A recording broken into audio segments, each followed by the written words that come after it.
नमस्कार छात्रों, मैं सरोज कुशवाहा क्लास 6 के नई गुलमोहर हिंदी व्याकरण के लेसन नंबर 2 को एक्सप्लेन करने जा रही हूँ। आप लोग ध्यान से सुनिएगा। इसके पहले मैं लेसन नंबर 1 भाषा और व्याकरण पढ़ाई हूँ, उसको ध्यान से देखिएगा। फिर आज आपका मैं लूँगी वर्ड विचार लेसन 2, आपकी नई गुलमोहर हिंदी व्याकरण पेज नंबर 13 में है। आप ध्यान से सुनिए कि वर्ड विचार क्या होता है। वर्ड विचार मतलब वर्ड जो हमारे हैं स्वर और व्यंजन, उन पे हम विचार करेंगे कि वो कैसे बने हैं, स्वर और व्यंजन क्या होते हैं। ठीक है, तो आगे हम चलते हैं। अब देखेंगे हमारा टॉपिक है पहला ध्वनि तथा वर्ड। तो ध्वनि क्या होता है और वर्ड क्या होता है, इसके बारे में हम जानेंगे। ठीक है, तो पिछले अध्याय में आप मौखिक और लिखित भाषा के बारे में पढ़ चुके हैं। आपको बताया गया था कि मौखिक भाषा का आधार मनुष्य के मुख से निकली या उच्चारित ध्वनियाँ होती है, और लिखित भाषा इन्हीं ध्वनियों के लिए कुछ चिन्ह बनाए जाते हैं जिन्हें हम लिपि कहते हैं। अतः इस वर्ड किसी ध्वनि का लिखित रूप है जो ध्वनि उस वर्ड का उच्चारित रूप है। हर भाषा में ये ध्वनियाँ दो तरह की होती है, स्वर और व्यंजन। इसमें बताया गया इस पैराग्राफ में यही कि आप लोग पिछले वाले लेसन में तो मौखिक और लिखित पढ़ ही चुके हैं कि लिखित भाषा क्या होता है और मौखिक भाषा क्या होता है, और उसके बाद जैसे लिपि चिन्ह क्या होता है। लिपि चिन्ह को ही हम वर्ड कहते हैं। और ये भी बताया गया है इसमें कि हर भाषा की ध्वनियाँ होती है जो एक स्वर में होती है और व्यंजन में, चाहे वो कोई भी भाषा हो। स्वर और व्यंजन मिलके ही नए शब्द का निर्माण होता है। इस तरह से हम आगे चलेंगे। आगे हमारा स्वर तथा व्यंजन ध्वनियाँ। तो स्वर क्या होता है हम पहले ये जानेंगे। स्वर वे ध्वनियाँ हैं जिनके उच्चारण में वायु बिना किसी रुकावट के मुख से बाहर निकल जाती है। अर्थात जब हम उच्चारण करते हैं अपने मुख से तो स्वर जो है आसानी पूर्वक हमारे मुख से बाहर निकल जाते हैं। जैसे आप एक बार उच्चारण करके देखिएगा, अ, आ, छोटी, बड़ी, छोटा ऊ, इस तरह के जो स्वर हैं आपके, उसको एक बार आप बोल के देखिए तो वो आसानी से आपके मुख से बाहर निकलेंगे बिना किसी रुकावट के। उसको किसी की सहारे की भी ज़रूरत नहीं पड़ती, वो स्वतंत्र है। स्वर हमेशा स्वतंत्र रूप से बोले जाते हैं। इस तरह से इसके डेफिनेशन में दिया हुआ है कि स्वर वे ध्वनियाँ हैं जिनके उच्चारण में वायु बिना किसी रुकावट के मुख से बाहर निकल जाती है। अब आगे देखेंगे कि स्वर के बारे में क्या बताया है। तो नीचे दिया हुआ है स्वर के उदाहरण में हम देखेंगे क्या है, स्वर क्या क्या कौन कौन से होते हैं लेटर। तो स्वर अ, आ, छोटी, बड़ी, छोटा ऊ, बड़ा ऊ आदि, इस तरह के जो वर्ड देखने को मिलते हैं इसको हम स्वर कहते हैं। आप इन स्वरों को बोलकर देखिए, आपको पता चल जाएगा कि स्वरों के उच्चारण में मुख से वायु बिना किसी रुकावट के बाहर निकल रही है। जीभ ऊपर नीचे तो आती है, पर इतना नहीं जितना कि बाहर निकलने वाली वायु के रास्ते में रुकावट पैदा कर सके। इस तरह हमने स्वर के बारे में जाना कि स्वर क्या होता है। स्वर स्वतंत्र होता है और उसको आसानी से हम उच्चारित कर पाते हैं बिना किसी रुकावट के। नेक्स्ट हमारा है व्यंजन। व्यंजन क्या होता है इसके बारे में हम जानेंगे कि व्यंजन क्या होता है। तो परंतु व्यंजन, जब आप किसी व्यंजन का उच्चारण करते हैं तब मुख से बाहर निकलने वाली वायु के मार्ग में रुकावट पैदा की जाती है। निचला होठ या जीभ ऊपर उठकर मुंह के ऊपरी जबड़े में किसी न किसी स्थान पर बाहर निकलने वाली वायु के रास्ते में रुकावट पैदा करते हैं। उदाहरण के लिए आप प व्यंजन का उच्चारण करके देखिए। प व्यंजन आपको पता चलेगा कि आपका निचला होठ ऊपर, होठ को छू कर जाता है और इसी तरह से मुख के बाहर निकलने वाली हवा के रास्ते में रुकावट पैदा हो जाती है। कहने का तात्पर्य यही है कि व्यंजन को हम स्वतंत्र रूप से नहीं उच्चारित कर सकते। इसको उच्चारित करते समय हमको हमारे मुख में पोट में बाधा पैदा होती है। आप प वर्ड का उच्चारण करके देखिए, प जैसे बोलेंगे प, तो हमारे आराम से मतलब होठों को छू के निकलेगी। प, दोनों होठ, एक ऊपर वाला नीचे वाला, दोनों चिपकते हुए फिर बाहर निकलेगी वायु। इसीलिए इसी तरह से और अन्य वर्ड भी होते हैं जिसको उच्चारित करते समय में, जैसे क जो है हमारे कंठ पे जो दबाव डालता है क, उसको हम काकल्य ध्वनि भी कहते हैं, क को। इस तरह से हम आगे देखेंगे कि और क्या लिखा है व्यंजन के बारे में। तो ये आपका है व्यंजन की परिभाषा दिया हुआ है। तो हम देखेंगे व्यंजन क्या होता है। व्यंजन वे ध्वनियाँ हैं जिनके उच्चारण में मुख से बाहर निकलने वाली वायु के रास्ते में रुकावट या अवरोध पैदा किया जाता है। इसमें यही बताया है कि व्यंजन वे ध्वनियाँ हैं जिनको जब हम उच्चारित करते हैं तो हमारे मुख से जो वायु निकलता है उसमें बाधा पैदा होती है या रुकावट पैदा होती है। इसके अलावा व्यंजन एक विशेषता यह भी है कि जब भी व्यंजन का उच्चारण स्वतंत्र रूप से किया जाता है, हमेशा किसी न किसी स्वर की सहायता से। अभी मैं बताई कि व्यंजन अस्वतंत्र है, उसको उच्चारित करने के लिए हमें स्वर की सहायता लेनी पड़ती है, बिना स्वर का वो उच्चारित नहीं हो सकता। हर व्यंजन में स्वर छुपा रहता है। हर व्यंजन जैसे क में अ छुपा है। यदि क में से अ को हटाएंगे तो क पे हलंत लग जाएगा। क को उसको हम आधा बोलेंगे, वो पूरा नहीं हो सकता स्वर के बिना। इस तरह से स्वर और व्यंजन आपके टॉपिक समाप्त हुआ। और हम अब चलेंगे, आपका टॉपिक है वर्णमाला कि वर्णमाला क्या होता है। तो वर्णमाला के विषय में हम जानेंगे कि वर्णमाला क्या होता है। वर्णमाला के विषय में आपको पिछले अध्याय में भी बताया जा चुका है। अगले क्लास में पढ़े होंगे तो शायद वर्णमाला पढ़े होंगे। तो आप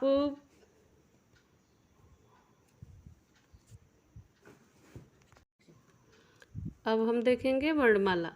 वर्ण के विषय में आपको पिछले अध्याय में भी बताया जा चुका है। भाषा की ध्वनियाँ स्वर तथा व्यंजन के लिए बनाए गए चिन्ह वर्ण कहलाते हैं। अतः ध्यान रखिए, वर्ण स्वयं में ध्वनि नहीं है, बल्कि किसी ध्वनि के लिए बनाया गया लिखित चिन्ह है। इस तरह से हर लिपि में दो तरह के वर्ण होते हैं, स्वर और व्यंजन। अब हम देखेंगे वर्णमाला की परिभाषा। लिखित चिन्हों या वर्णों के व्यवस्थित समूह को वर्णमाला कहते हैं। मतलब जो भी हमारे स्वर है, व्यंजन है, इनके वर्णों के समूह को क्रम वाइज जब हम लिखेंगे, किसका स्थान कहाँ पे है, तो सीरियल वाइज से उसको लिखना ही वर्णमाला कहलाता है। जैसे हम देखेंगे, एक ये तालिका दिया हुआ है। इस तालिके में आप देखेंगे हिंदी की वर्णमाला। हिंदी की वर्णमाला कैसी है, इस तालिका में आप ध्यान से देखिए।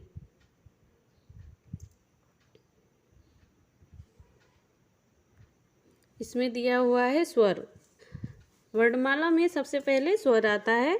तो स्वर वर्ण में आएगा अ, आ, छोटी ई, बड़ी ई, छोटा ऊ, बड़ा ऊ, री, ए, ओ और औ। इतने वर्ण स्वर के अंतर्गत आते हैं। और उसके बाद वर्णमाला में अनुस्वार आता है। पहले अनुस्वार आएगा, उसके बाद विसर्ग। तो अनुस्वार हमारे अंग, जिसके ऊपर एक डॉट लगा है, वो अनुस्वार बोला जाता है। विसर्ग अ के पीछे जो साइड में दो डॉट लगे हुए हैं, उनको हम विसर्ग कहेंगे। तो पहले स्वर आएगा, फिर अनुस्वार आएगा, फिर विसर्ग आएगा। स्वर के अंतर्गत अ से अ तक के वर्ण आएंगे, अनुस्वार में अंग और विसर्ग में अह। अ को हम अब देखेंगे हमारी आगत स्वर।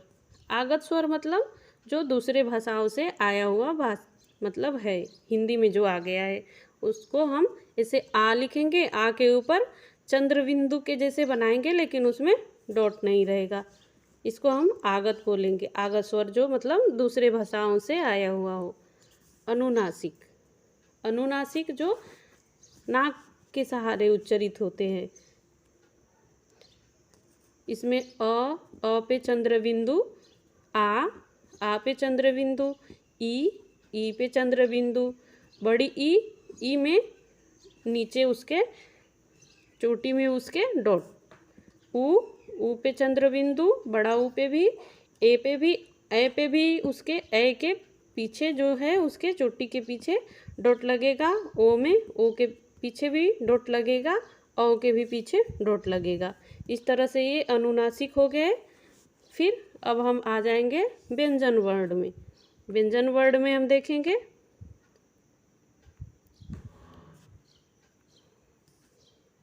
क वर्ग। क वर्ग के अंतर्गत 5 वर्ण आते हैं, जिसको क, ख, ग, घ, अंग। क वर्ग है तो क पे हलंत है, ख पे भी हलंत है, ग पे भी, घ पे भी, अंग पे भी। यही शुद्ध व्यंजन है आपका। अगर जो हलंत लग जाएगा और हटेगा तो उसमें अ जुड़ जाएगा, तो फिर उसमें वो स्वतंत्र नहीं रह जाएगा, फिर उसमें स्वर आ जाएगा। इसलिए व्यंजन को स्वतंत्र रूप से जब हम लिखेंगे तो उसके नीचे हमको हलंत का प्रयोग करना पड़ेगा। इस तरह से च वर्ग में च, छ, ज, झ, इय। ट वर्ग के अंतर्गत आते हैं ट, ठ, ड, ढ, ण। त वर्ग के अंतर्गत त, थ, द, ध और न। व वर्ग के अंतर्गत आते हैं प, फ, ब, भ, म। ये वर्गीय व्यंजन भी कहे जाते हैं और ये टोटल 25 होते हैं वर्गीय व्यंजन। इसके बाद हम आ जाएंगे अंतस्थ व्यंजन य, व, र, ल। ये आपके अंतस्थ व्यंजन है। स, ह। ये जो है आपके ऊष्म व्यंजन है। ज और फ ये फारसी भाषा के हैं, नुक्ता वाले वर्ड हैं। इसके पास में नुक्ता लगा हुआ है नीचे, इसको आगत व्यंजन कहते हैं। ज और फ जो है ये आगत व्यंजन है, ज और फ। इस तरह से हम आगे देखेंगे। तो इस तरह से आपका वर्णमाला होते हैं बेटे। स्वर वर्ण आता है, अनुस्वार आता है, विसर्ग आता है, फिर आगत स्वर, फिर अनुनासिक, फिर व्यंजन वर्ण आते हैं। व्यंजन वर्ण में भी पहले वर्गीय व्यंजन, उसके बाद से अंतस्थ व्यंजन, फिर ऊष्म व्यंजन, फिर आगत व्यंजन जो दूसरी भाषाएं से आया हुआ जो व्यंजन है वो आते हैं वर्णमाला में हमारे। अब हम चलेंगे मात्रा चिन्ह। मात्रा चिन्ह क्या होता है, इस पे हम चलेंगे और देखेंगे कि मात्रा चिन्ह क्या होता है। आप जानते हैं कि संसार की हर भाषा में जब भी व्यंजनों का उच्चारण किया जाता है तब हमेशा स्वरों के साथ मिलाकर ही किया जाता है, परंतु जहाँ तक लिखने की बात है, हिंदी को छोड़कर सभी भाषाओं में स्वरों तथा व्यंजनों को अलग अलग करके ही लिखा जाता है। उदाहरण के लिए अंग्रेजी में सीट, तो शब्द के सी का उच्चारण हमेशा व्यंजन स तथा स्वर ई को मिलाकर किया जाता है, पर जब लिखते हैं तो एस को अलग तथा आई को अलग लिखते हैं। पर हिंदी की स्थिति भिन्न है। हिंदी की लेखन व्यवस्था इतनी अधिक वैज्ञानिक है कि इसमें जिस तरह व्यंजन और स्वर को मिलाकर बोलते हैं वैसे ही व्यंजन और स्वर को मिलाकर लिखते भी हैं। यदि हम की क प्लस ई बोलते हैं तो की लिखते भी हैं। इसलिए हमारी वर्णमाला में स्वर ध्वनियों के लिए 2 तरह के वर्ण बनाए गए हैं। स्वतंत्र रूप से उच्चरित स्वरों के लिए अलग वर्ग, व्यंजनों के साथ मिलाकर बोले जाने वाले स्वर के लिए अलग वर्ण, और व्यंजनों के साथ मिलाकर लिखे जाने वाले वर्णों को मात्रा चिन्ह कहा जाता है। जैसे एक यहाँ पे तालिका दिया हुआ है, कॉलम, इसमें देखिए सेट 1 है अ और आ, और उसकी मात्रा दी हुआ है साइड में आ की, छोटी ई बड़ी ई, उसकी मात्रा दूसरे तरफ दिया हुआ है। छोटा ऊ बड़ा ऊ की मात्रा कैसे बनते हैं, री की ए ओ औ आदि। आगे चलते हैं, आगे क्या है। चूंकि अ स्वर हिंदी के प्रत्येक व्यंजन वर्ड में मिला हुआ है, अतः स्वर को मिलाकर लिखे जाने वाले वर्ड नहीं बनाया गया है। मात्रा चिन्हों को व्यंजन के साथ कहाँ तथा कैसे मिलाया जाता है, इससे संबंधित नियमों को आप छोटी कक्षाओं में सीख चुके हैं। अतः यदि आपको किसी शब्द में स्वर का उच्चारण स्वतंत्र रूप से करना है तो आप उसे सेट 1 के स्वर वर्डों से लिखेंगे तथा स्वर के साथ मिलाकर करना है। तो सेट 2 के स्वर वर्ड साथ जैसे अमर, आग, इत्र, ईख, उद्यान, ऊन, ऋषि, एक, अनेक, ओस, औरत आदि सेट 1 के वर्ड है तथा पल, पान, पीन, दीन, पुल, मूली, मृग, केक, पैसा, चोर, मौका आदि सेट 2 वर्ड के साथ मिलाकर लिखे जाते हैं। इस तरह से हमारा ये मात्रा चिन्ह है कि इसको कैसे कैसे हम वर्डों के साथ मिला करके लिखेंगे और पढ़ेंगे।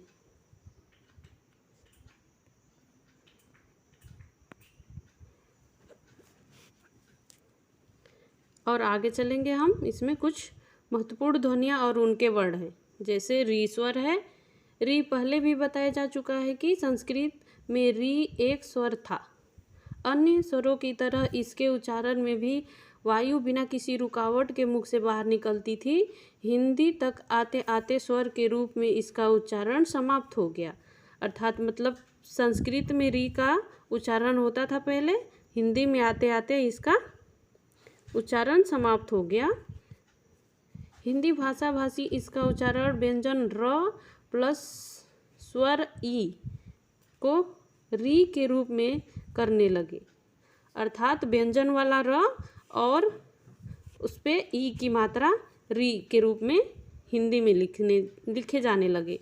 इसी तरह हिंदी में रिक्त तथा ऋचा शब्दों की पहली ध्वनि के उच्चारण में कोई अंतर नहीं रह गया।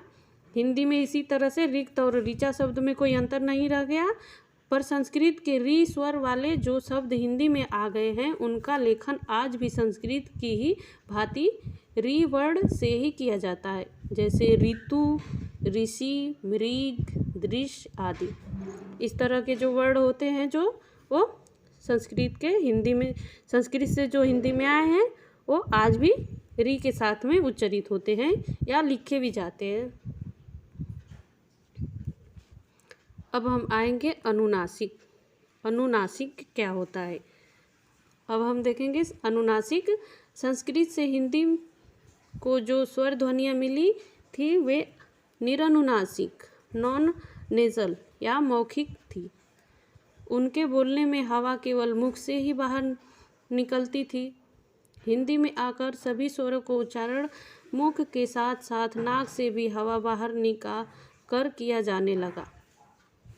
अर्थात संस्कृत में केवल मुख से ही उच्चारित होने के लिए ध्वनियाँ मतलब निकाली जाती थी मुख से ही, और हिंदी में आकर के उसका सहारा नाक के साथ में भी लिया जाने लगा। इस तरह से हिंदी में 2 तरह के स्वर हो गए, जो निरनुनासिक स्वर और नासिक्यकृत स्वर। नासिक्यकृत स्वरों को ही अनुनासिक कहा गया। अनुनासिक शब्दों की रचना 2 शब्दों से मिलकर हुई है, अनु प्लस नासिक। मतलब अनु का अर्थ होता है अनुगमन करना या पीछे पीछे चलना, तथा नासिक शब्द का अर्थ होता है नासिक या नाक। इस तरह स्वरों का उच्चारण करते समय जब हम हवा मुख के साथ साथ नासिक मार्ग से होकर बाहर निकालते हैं तो वे स्वर अनुनासिक कहलाते हैं। अनुनासिक वे स्वर हैं जिनके उच्चारण में वायु मुख के साथ साथ नाक से भी बाहर निकलती है, उन्हीं को हम अनुनासिक कहते हैं। चूँकि अनुनासिकों का विकास हिंदी में हुआ था, इसलिए इनको लिखकर व्यक्त करने के लिए चिन्ह बनाए गए, जिसे चंद्र बिंदु, कहा गया। अर्थात आपका डेफिनेशन यहाँ है कि अनुनासिक वे स्वर है जिनको उच्चारण करने में मुख से साथ साथ नाक से भी बाहर निकलती है हवा, और ये हिंदी में ही विकसित हुए हैं। इनका विकास हिंदी में ही विकास हुआ है, और इनको लिखने के लिए हम कुछ चिन्ह बनाए हैं जिसका नाम है चंद्रबिंदु, और एक स्लीपिंग लाइन के ऊपर डॉट बिंदु जिसको हम बोलते हैं। ये है अनुनासिक स्वर। बिंदु तथा चंद्रबिंदु लगाने के नियम। अब हम इसमें देखेंगे बिंदु तथा चंद्रबिंदु लगाने के नियम।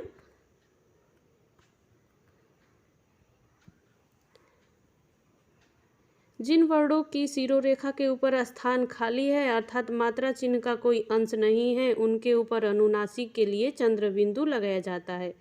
अर्थात ऐसे वर्ड लिखा गया हो या शब्द लिखा गया हो जिनके ऊपर कुछ नहीं है, कोई मात्रा नहीं है, तो उसके ऊपर हम चंद्रबिंदु लगाएंगे। और जिन वर्णों के शिरोरेखा के ऊपर कोई मात्रा अंश हो उन वर्णों के ऊपर बिंदु, या जैसे इधर उदाहरण दिए हुए हैं, जैसे गांव के ऊपर कोई मात्रा नहीं है उसके, तो इसलिए वहाँ पे हम चंद्रबिंदु। आँख के ऊपर भी ऐसे ही है, चांद के ऊपर भी, भाग, पूंछ, मूछ आदि इस तरह के जो शब्द दिए हुए हैं उनके ऊपर कोई मात्रा नहीं है, तो इसलिए हम वहाँ पे चंद्रबिंदु जैसे ही लिखेंगे। और जिनके ऊपर कुछ मात्राएं लगी होती है उनके ऊपर हम सिर्फ बिंदु के रूप में ही लिखेंगे, जैसे गोंद, चोंच, केंचुली, 34, मैं आदि। इस पे मात्रा दिया हुआ है इसलिए यहाँ पे हम बिंदी के रूप में प्रयोग किए हैं। जैसे देखिए यहाँ पे ये रहा आपका गोंद, चोंच, केंचुली, 34 आदि। इस तरह से हम अनुनासिक स्वरों के बारे में पढ़े हैं। अभी हम पढ़ेंगे अनुस्वार कि अनुस्वार क्या होता है। तो अनुस्वार देखते हैं। अनुस्वार क्या होता है? यदि अनुनासिक एक नासिक्यकृत स्वर है तो अनुस्वार एक नासिक्यकृत व्यंजन है। इसमें बताया गया है जिस तरह से आप अनुनासिक पढ़े हैं तो अनुनासिक जिस तरह से नाक से मतलब बोले जाने वाला स्वर है, उसी तरह से अनुस्वार जो है वो नाक से बोले जाने वाला व्यंजन है। स्वर मतलब आ छोटी बड़ी, ये जो है आप नाक से बोले जाने वाले स्वर में आते हैं, और नासिक्यकृत व्यंजन में देखते हैं। इसके लिए भी बिंदु चिन्ह बनाया गया है। अर्थात नासिक्यकृत जो व्यंजन है अनुस्वार जो है उसके लिए भी बिंदु चिन्ह बनाया गया।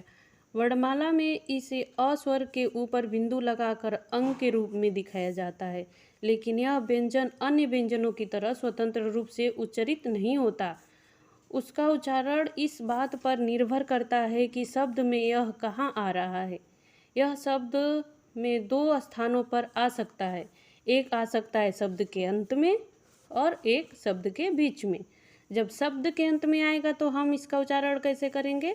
जब भी अनुस्वार शब्द के अंत में आता है तो हमेशा म के रूप में उच्चरित किया जाता है। जैसे शब्द के अंत में आया है जैसे स्व, य, म, तो हम इसको म के रूप में उच्चरित करेंगे। इसी तरह से शब्द के बीच में आएगा तो कैसे उच्चरित करेंगे? शब्द के बीच में अनुस्वार जिन व्यंजनों के पहले आता है उसमें व्यंजन वर्ग के नासिक्य के रूप में इसका उच्चारण किया जाता है। जैसे क वर्ग के समस्त व्यंजनों के पहले इसका उच्चारण अंग के रूप में, छ वर्ग के व्यंजनों के मतलब पंचम वर्गीय व्यंजनों के पंचमाक्षरों के रूप में हम इनका उच्चारण करेंगे। जो हमारा क वर्ग है तो क का अंग आ जाएगा, च का य, इसी तरह से ट का ण, त का न, म, प का और म आ जाएगा। इस तरह से हमारा ये शब्द के बीच में जब आएगा तो हम इस तरह से उच्चरित करेंगे। और भी कुछ देखेंगे हम उदाहरण, जैसे इसमें तालिका में दिया हुआ है। देखिए गंगा, ये बीच में आया हुआ है तो ये ऊपर चला गया है, गंगा हो गया है। चंचल बीच में आया हुआ है तो ये पंचम वर्ण बन गया है, चंचल। कंठी का कंठी हो गया, चंदा का चंदा हो गया, चंपक का चंपक हो गया, पंकज का पंकज बना। इसी तरह से पंजाब का पंजाब बना, भिंडी का भिंडी बना, संतरा का संतरा बना, लंबा का लंबा बना। इस तरह से हम इसका उच्चारण करेंगे। और आगे चलते हैं, आगे देखते हैं हम क्या है इसमें। मानक वर्तनी के नियमों के अनुसार अनुस्वार लेखन बिंदु लगाकर करना चाहिए, उसके वर्ण के नहीं। अतः ध्यान रखिए, गंगा, चंचल, पंडित, हिंदी, चंपा मानक नहीं है। इनके मानक रूप है गंगा, चंचल, पंडित, हिंदी तथा चंपा। मतलब जो बीच में आया हुआ है जिनके पंचमाक्षर, वो बीच में नहीं रहेगा, उसके ऊपर चला जाएगा। इस तरह से वो मानक हो जाएगा। अगर जो आप बीच में लिखेंगे तो वो मानक नहीं होगा, अर्थात मान्य नहीं होगा।